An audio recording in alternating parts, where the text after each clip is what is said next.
আমার ক্ষতির পরিমাণটা মোটামুটি অনেক, ভেঙে চুরে একাকার হয়ে গেছে।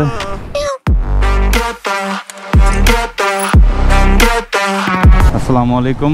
তো কেমন আছেন সবাই? আশা করি সবাই ভালো আছেন।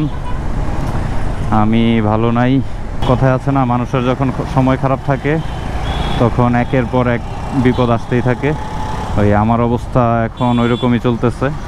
ঘটনাটা ঘটে এই জায়গাটার মধ্যে, এক্স্যাক্ট এই জায়গাটায়। আমি বাসা থেকে অফিসের জন্য বের হই। সেদিন আমি আকাশে মেঘ ছিল দেখে ক্যামেরাটা নিয়ে বের হইনি, ক্যামেরাটা নিয়েও আবার রেখে দিচ্ছি। এখন এই জায়গাটায় যখন আমি আসছি, হঠাৎ করে আমার পিছন দিক থেকে একটা বিকট সাউন্ড হয়। আমি আমার লুকিং গ্লাসে তাকাই। লুকিং গ্লাসে তাকায় যেটা দেখতে পারলাম যে আমি এরকম সাইড লাইনে ছিলাম যে একটা সিএনজি উল্টায় যাইতেছে, অলমোস্ট উল্টায় গেছে। আমার মনোযোগটা ছিল সিএনজির দিকে। হঠাৎ করে একটা কাভার্ড ভ্যান আমার বাম দিক দিয়ে ওভারটেক করে। আমি তো লুকিং গ্লাসে ডান দিকে চাই আছি।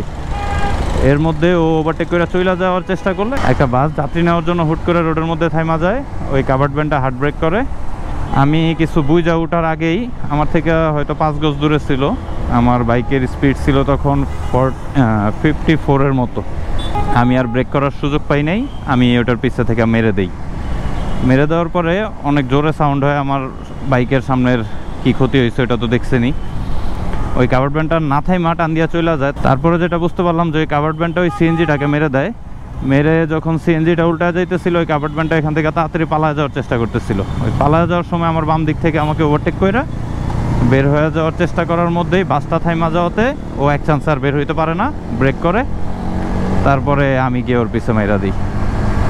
তারপরে ঘটনাটা আরও ভয়ঙ্কর। আমি আর আমার বাইক সেখানে থামাই নাই। সামনে কতটুকু ক্ষতি হয়েছে এটাও চেক করি না। আমি কাভার্ড ভ্যানটাকে থামানোর চেষ্টা করি। কিছু দূর আসতেই এই আর্মি স্টেডিয়ামে একটু আগে ওই বনানীর যে সিগন্যালটা, এই সিগন্যালে মোটামুটি সব গাড়ি একটু স্লো হয়, মানুষ পারাপার হচ্ছে।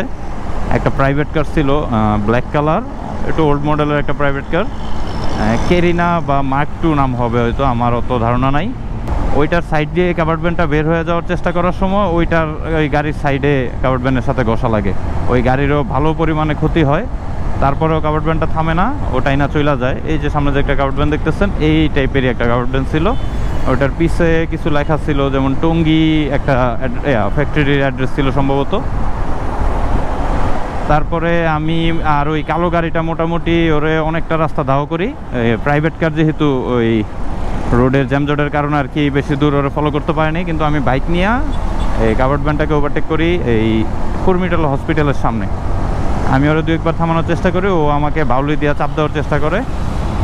আমি আবার তারপরে তাড়াতাড়ি করে আবার বাইক স্টার্ট দিই, দিয়া ওরা ফলো করতে করতে উত্তরার কাছাকাছি গিয়ে ওরা আবার খুঁজে পাই।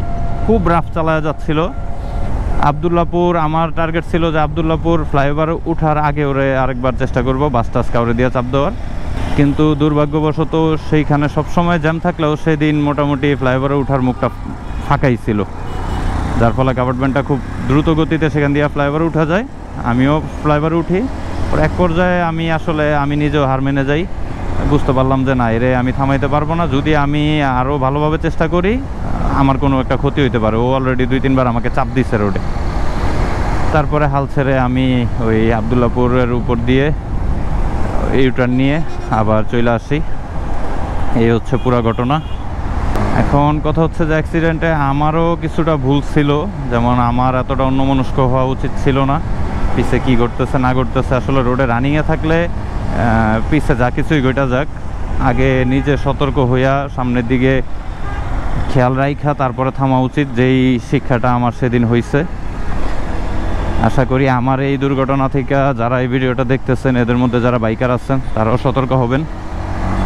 আর আমি তাও কাভার্ড ভ্যানটাকে থামানোর চেষ্টা করছি, কারণ ওইখানে ক্ষতি শুধু আমার হয় নাই, আরও 2 জনের ক্ষতি হয়েছে।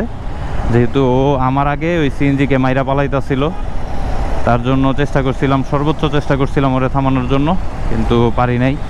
আর এতটা বেপরোয়া ড্রাইভ করলে একটা covered van, pick up, truck যেটাই বলি, এদেরকে থামানোর চান্স অনেক কম, কারণ এগুলো বড় গাড়ি। আর সেদিন রোডও মোটামুটি ফাঁকা ছিল। আর ঘটনাটা হচ্ছে দুপুরবেলায়, আর গত 4 দিন আগের আর কি ঘটনা। এটা দুপুরবেলায় ঘটনাটা ঘটে আমার সাথে। এখন আমার ক্ষতির পরিমাণটা মোটামুটি অনেক। দেখতে একটা সিম্পল ক্ষতি মনে হইলো এই শুধু এই লাইটটার দামই 15 থেকে 18,000 টাকা। আমার শুধু সামনে হেডলাইটটা, আর হেডলাইটটার পিছে আর কি ক্ষতি হয়েছে ওইটা এখন আমি ফাইন্ড আউট করতে পারি নাই, কারণ আমার হাতের অবস্থা এখন এতটা ভালো না যে আমি ইনস্ট্যান্ট এটাকে ঠিক করে ফেলতে পারবো। তাই কিছুটা সময় নিচ্ছি, কয়েকদিনের মধ্যে ইনশাল্লাহ টাকা পয়সা গুছগাছ হয়ে গেলে এটার পুরোপুরি মেরামত করে ফেলবো, কারণ বাইকটা খুবই আমার শখের বাইক। একবার সিদ্ধান্ত নিয়েছিলাম যে সেল করে দেব, তারপরে আবার সিদ্ধান্ত থেকে ফিরে আসছি। আর যখন আমি বাইকটা ঠিক করব, কোথা থেকে লাইটটা কিনবো, কত টাকা দিয়ে কিনবো, কিভাবে ঠিক করব, সব কিছুর একটা ডিটেল ভিডিও আমি মেক করে আমি আবার আমার চ্যানেলে আপডেট করব, যাতে যারা রেগুলার আমার ভিডিও দেখেন তারা জানতে পারেন যে আমি কিভাবে কি করলাম, কিভাবে এই বিপদ কাটিয়ে উঠলাম বা উঠার চেষ্টা করলাম। আর যারাই আমার ভিডিও দেখেন সবাই আমার জন্য দোয়া করবেন। একের পর এক বিপদ আমার পিছু ছাড়তেছে না, শারীরিকভাবে না হইলেও মানসিকভাবে অনেকটা অসুস্থ হয়ে গেছি আমি।